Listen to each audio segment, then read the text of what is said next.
Hello friends, आपण या व्हिडिओमध्ये फॅट लॉस कसं करायचं आहे, एका महिन्यात कमीत कमी 3 ते 4 किलो फॅट लॉस कसा करायचा हा या व्हिडिओमध्ये बघणार आहोत. तर त्याच्या आधी आपण या गोष्टीवर बोलूया की सगळेजण बघतो आपण की काही जण रनिंग करतायत, काही वॉकिंग करतायत, काही जिम करतायत, काही तर फुल दिवस डाएट करतात की दिवसभर काही खात नाहीत. सकाळी एकदा खाल्लं की संध्याकाळी डायरेक्ट खातात. तरी पण ते म्हणतात की माझं फॅट कमी होत नाही.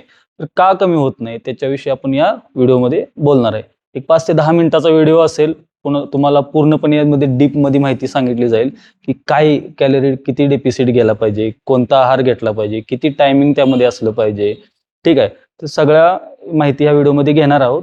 तरी ज्यांना कोणाला फॅट लॉस करायचा आहे त्यांनी हा व्हिडिओ लास्टपर्यंत बघा. लास्टला काही मी टिप्स देईन फॅट लॉसच्या, म्हणजे किती खाल्लं पाहिजे, कोणती एक्सरसाइज केली पाहिजे त्याबद्दल आपण या व्हिडिओमध्ये बोलणार आहोत.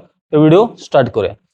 सुरुवातीला आपण कशाविषयी बोलणार आहे की तुमची मेंटेनन्स कॅलरी किती आहे, म्हणजे तुम्ही जगण्यासाठी तुमचं शरीर जे यूज होतं दिवसभर, श्वास घेण्यासाठी म्हणा किंवा बाकीच्या गोष्टी असतात, चालणे, सगळ्या गोष्टीसाठी किती कॅलरी लागतात त्याला मेंटेनन्स कॅलरी म्हणतात. तुम्ही गुगलवर जाऊन मेंटेनन्स कॅलरी टाकल्या, तुमचं हाईट वेट टाकल्यानंतर तुम्हाला त्यामध्ये समजेल की आपल्याला मेंटेनन्स कॅलरी किती आहे. ठीक आहे. त्याच्यानंतर आपल्याला सिंपल अशी गोष्ट करायची आहे. धरून चला उदाहरण आपण घेऊया की 2500 माझी मेंटेनन्स कॅलरी आहे. तर मेंटेनन्स कॅलरी 2500 आहे, तर आपल्याला काय करायचं, 500 कॅलरीचा डेफिसिट करायचा आहे. म्हणजे तुम्ही दिवसभर जो आहार घेता त्याच्यामध्ये तुम्हाला थोडा थोडा कमी करायचा आहे सुरुवातीला. तरी 500चा डेफिसिट तुम्ही केला तरी भरपूर फरक पडेल. आणि थोडा एक्सरसाइज करायचा आहे, म्हणजे वॉकिंग किंवा तुमचं जिममध्ये असेल, कार्डिओ थोडासा असेल, याच्यातून थोडासा 500 कॅलरीचा डेफिसिट करायचा आहे. म्हणजे काय होईल, 1000 कॅलरीचा जरी डेफिसिट तुम्ही दिवसाला केला, ठीक आहे, म्हणजे 1000 कॅलरीचा डेफिसिट म्हणजे 1000 कॅलरी तुम्ही कमी केल्या. जसं तुम्ही खाण्यातून 500 कॅलरी कमी केल्या, तसं एक्सरसाइजमधून तुम्ही 500 कॅलरी कमी केल्या, तर 1000 कॅलरीचा दिवसाचा एक फरक तयार होतो. तर 1 केजी फॅटमध्ये कमीत कमी साधारण 700 कॅलरी असतात. आपण एक राउंड फिगर 8000 पकडूया. दिवसाला जरी आपण 1000 कॅलरीचा डेफिसिट केला, तर 8 दिवसात तुमचं 1 केजी फॅट कमी झालं पाहिजे. आता हे ऐकायला एवढं सोपं वाटतंय, तेवढं सोपं नसतंय. तर कसं करायचं आहे हेच आपण या व्हिडिओमध्ये बघणार आहे. तर आता तुमचं डेली रुटीन काय आहे ह्याच्यावर तुम्ही तुमचा प्लॅन तयार करायचा आहे. समजा मी ऑफिसला जातोय, माझं माझं वजन 80 किलो आहे, मी ऑफिसला जातोय, मी दिवसभर बसून असतोय. तर त्याच्यामध्ये माझा मील काय असणार आहे, सकाळी मी काय खातोय, दुपारी काय खातोय, संध्याकाळी काय खातोय, हेवी कॅलरीजच्या ज्या गोष्टी असतील त्या मला थोड्याशा कमी करायच्या आहेत. थोड्या थोड्या धरून चला की मी आज सकाळी 3 चपात्या खातोय, दुपारी 3 खातोय, संध्याकाळी 3 खातोय, मध्ये आधी बर्गर, वडापाव वगैरे असलं काय खातोय, तर या गोष्टी मला स्किप करायच्या आहेत. नॉर्मल जरी गोष्टी तुम्ही चेंज केल्या, समजा सकाळी 3 चपात्या खातोय, 2 खावा.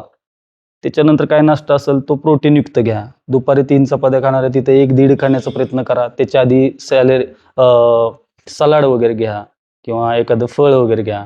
थोडा कॅलरी तुम्ही जरी डेफिसिट करत आणला, तरी तो एका दिवसाचा 500 ते 700 कॅलरी डेफिसिट झालेला तुम्हाला समजणार पण नाही. ठीक आहे. पण एवढ्यावरच नाही आपल्याला थांबायचं. त्याच्यानंतर तुम्हाला एक्सरसाइज पण करायला हवी. जास्त कार्डिओ नाही किंवा तुम्ही रनिंग करताय, ठीक आहे. वॉकिंगवर थोडंसं जास्त भर द्यायचं आहे आपल्याला. वॉकिंग करा, रनिंग करा थोडंसं किंवा जिम जॉइन करा. जिम जॉइन केल्यानंतर काय होतं, तुम्ही कार्डिओ पण होतं, पॉवर सेक्शन पण होतो. ठीक आहे. तुम्हाला एखादा चांगला ट्रेनर असेल तर तुम्हाला 500 ते 700 कॅलरी व्यवस्थित तो डेफिसिट करण्याचा एक्सरसाइज घेऊ शकतो. मग काय होतं, तिकडून 500 कॅलरी कमी झाल्या डाएटमधून आणि इकडून एक्सरसाइज करून 500 कमी झाल्या. तर 1000 मध्ये तुम्ही ऑटोमॅटिकली आठवड्याला तर 1 केजी फॅट कमी झालंच पाहिजे. महिन्याला आपण 3 ते 4 केजीच पकडू. जसं तुम्हाला त्यामध्ये फरक जाणवेल तसं थोडंसं आपण डेफिसिट वाढवायचं आहे. बरं, एक काळ येतो की तिथून पुढे तुम्ही अजून कमी खाऊ शकत नाही. कारण उपाशी राहणं हा फॅट लॉससाठी पर्याय नाही. तर काय करू आपण, जे फॅटी गोष्टी खात होता तुम्ही किंवा हाय कॅलरी गोष्टी खात होता, त्या कमी करायच्या आणि त्याच्यामध्ये आपण काय करतो, अंडी, चिकन, मासे, मटण म्हणा किंवा तुमचं सोया चंक आहे, पनीर आहे, टोफू आहे, ह्या गोष्टी तुमच्या डेली रुटीनमध्ये ॲड करायच्या. जेणेकरून तुमचं प्रोटीन इंटेक हाय होईल. खाणं बंद करायचं नाही. खाणं बंद करून तुम्हाला फॅट लॉस लवकर होईल, पण त्याच्याबरोबर मसल लॉस पण होईल. तुम्हाला तो जाणवणार पण नाही. पण काही काळानंतर तुम्हाला समजेल की आपला फॅट तर कमी झालेच, पण त्याच्यावर आपली मसल पण कमी झाले. तर स्मार्टली वर्क करायचंय आपण. काय करू? याची आपण सुरुवात कशी करूया? बघा, सुरुवातीला तुम्ही तुमचं डेली रुटीनचं एक रूट तयार करा. त्याच्यामध्ये तुमचा डाएट कसा असणार आहे, काय खायचं आहे, काय नाही खायचं आणि वर्कआउट किती करायचं आहे, जिम लावायची की आपण वॉकिंगला जायचं आहे, रनिंगला जायचं, हे सगळं पेपरवर सगळं लिहून घ्या. बघा, ह्या गोष्टी तुम्ही प्लॅन केल्याशिवाय होणार नाही. जर विदाऊट प्लॅन केल्या तर तुम्ही काही कराल, एक दिवस डाएट कराल, दुसऱ्या दिवशी चालायला जाल आणि ते सगळं मिसमॅच होऊन जाईल. तर प्रॉपरली वर्क करू. एक पेपरवर तुम्ही सगळा तुमचा डाएट काय असणार आहे तो लिहून घ्या. त्याच्यानंतर तुमचा वर्कआउट काय असणार आहे, चालायला जाणार आहे की जिमला जाणार आहे, हे सगळं लिहून घ्या. आणि सगळ्यात महत्त्वाची गोष्ट, आपण 30 ते 40 वर्ष 50 वर्षाचे असतो आणि 60 70 80 किलो असते, असं पोट पुढं आलेलं असते आपलं. इतक्या वर्ष तर आपल्याला जाणीव झालेली नसते की माझं पोट एवढं पुढं आलं, एवढं फॅट माझ्या शरीरावर आहे. ठीक आहे. आणि एका दिवसात कोणतरी काहीतरी बोलतं किंवा आपल्या डोक्यात येते की हां चला आता मला एका 2 महिन्यातच कमी करायचं. असं होत नाही मित्रांनो. थोडासा टाईम द्या. जेवढं फॅट वाढायला तुम्ही टाईम दिलेला ना, त्याचा थोडा तरी टाईम तुम्ही ते कमी करण्यासाठी द्या. असं नाही की एका दिवसात, एका महिन्यात होऊ पण शकतं, पण त्याचं तुम्हाला नुकसान पण होईल. गडबडीत काही करू नका. एक डेली रुटीन ठेवा की डाएट कसा पाहिजे आपल्याला किंवा वर्कआउट आपला कसा आहे, किती स्टेप मला चालायला जायला पाहिजे किंवा रनिंग किती केलं पाहिजे. एखाद्याचा सल्ला घ्या, चांगल्या ट्रेनरचा सल्ला घ्या किंवा माझ्या व्हिडिओ अशाच बघत जावा. मी तुम्हाला प्रत्येक व्हिडिओमध्ये काही ना काहीतरी महत्त्वाच्या गोष्टी फॅट लॉससाठी सांगत जाईल. तर आत्ता आपण काय करूया, एक धरून चला की तुमच्या डाएटमध्ये तुमचा प्रोटीन इंटेक किती आहे तो बघा. अंडी किती खाता, चिकन किती खाता किंवा व्हेज असेल तर पनीर खाता, टोफू खाता की सोया चंक खाता, हे सगळं तुम्ही मॅनेज करा स्वतः. बघा कोणत्या ह्याच्यात किती फॅट आहे, कशात जास्त कॅलरी आहेत किंवा कशात जास्त प्रोटीन आहे. तुमच्या बॉडी वेट प्रमाणे तरी सुरुवातीला तुमचं प्रोटीन इंटेक हवा. आणि थोडंसं ज्या गोष्टी तुम्हाला वाटतात की ह्याच्यात कॅलरी जास्त आहेत, तरुण चला एक उदाहरण देतो की बर्गर खाताय तुम्ही, तर कमी करा. कमी म्हणण्यापेक्षा बंदच करा. वडापाव आहे, बाहेरचं काय खाताय ते सगळं बंद करा. घरचं खावा, हेल्दी खावा आणि थोडासा वेळ द्या. आणि एकदा तुम्हाला थोडासा रिझल्ट दिसायला लागला की तुम्ही ॲटोमॅटिकली प्रॉपर डाएट प्लॅन घेता किंवा एखादा वर्कआउट करता.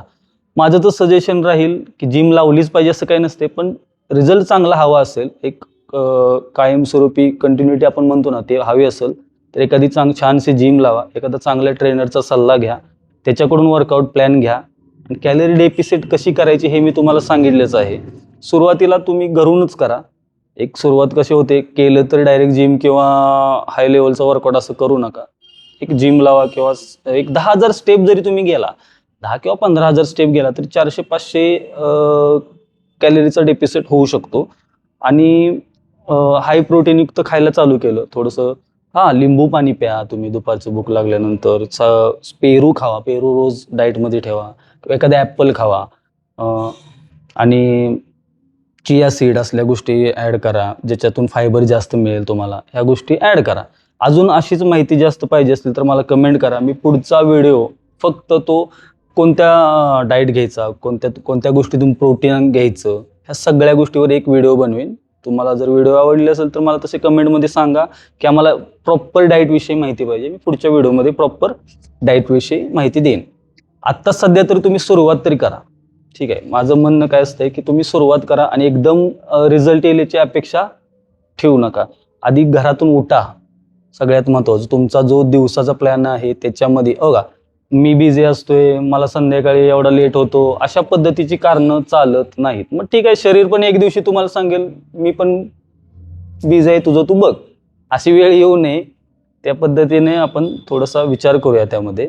आणि बघा, डेफिसिट विषयी जर तुम्हाला अजून समजलं नसेल तर सिम्पल एकदा सांगतो. जे आपण खातो, बघा कॅलरी काउंट होत नसेल तर ठीक आहे, सगळं सोडा. आपण जे दिवसभर खातो, समजा मी 3 चपात्या खातोय तर मी 1.5च येणार आहे. दुपारी काहीतरी खातोय त्याच्या निम्म करा. राईस बाबा मी एवढा राईस खातो तर थोडासा खावा त्याच्यामध्ये, किंवा चपाती 3 खातो थोडीशी कमी करा. हे जे कमी करतोय ना आपण, हेच त्याच्यामध्ये जे कॅलरी आहेत त्या कमी खाल्ल्या नाही तर त्या कमीच होणार. म्हणजे तुम्ही डेफिसिटमध्ये गेलाय. एकदम प्रॉपर टेक्निकल जर भाषा समजत नसेल तर जे जेवण तुम्ही आत्ता खाताय त्याच्यामध्ये थोडं कमी करत या आणि प्रोटीन आहार वाढवा. समजा मी सकाळी 3 चपात्या चहावर खातोय किंवा भाजीवर खातोय, तर एक काम करेन ना, मी एक छानसं ओट्स घेईन. ओट्स बरोबर मी 4-5 अंडी खाईन. झाला माझा नाश्ता. म्हणजे ह्या पद्धतीनं आपण काम करूया. आणि थोडं तुम्हाला रिझल्ट दिसायला लागल्यानंतर एकदम तुम्ही प्रॉपरली वर्कआउट किंवा प्रॉपरली डाएट प्लॅन कराल. ठीक आहे मित्रांनो, तर आपल्याला आता काय करायचं आहे की डेली जे खातो आपण त्याच्यातून 500 कॅलरी कमी करायचे आहेत आणि वर्कआउटमधून 500 कॅलरी कमी करायचे आहेत. म्हणजे ते जिममध्ये करा, कार्डिओ करा किंवा वॉकिंगला जावा, एक 10 ते 15,000 स्टेप करा, यातून तुम्हाला 500 कॅलरी कमी करायचे आहेत. म्हणजे 1000चा डेफिसिट झाला तर एक 8 दिवसाला कमीत कमी तुमचं 1 किलो फॅट कमी झालं पाहिजे. म्हणजे महिन्याला 3 ते 4 किलो फॅट कमी होईल. ठीक आहे. आणि हा व्हिडिओ अशा मित्राला शेअर करा की तो कायम रडत असतो, मी रोज चालायला जातो, मी रोज एकच टाइम जेवतो तरी पण माझं वजन कमी होत नाही. तर त्या मित्राला शेअर करा. जेवढ्या जास्त ह्यांना शेअर होईल तेवढंच त्यांना पण फायदा होईल, तुम्हाला पण फायदा होईल. ओके. आणि अशाच प्रकारची माहिती किंवा असेच व्हिडिओ हवे असतील तर माझ्या चॅनलला सबस्क्राईब करा, लाईक करा, कमेंट करा. थँक्यू.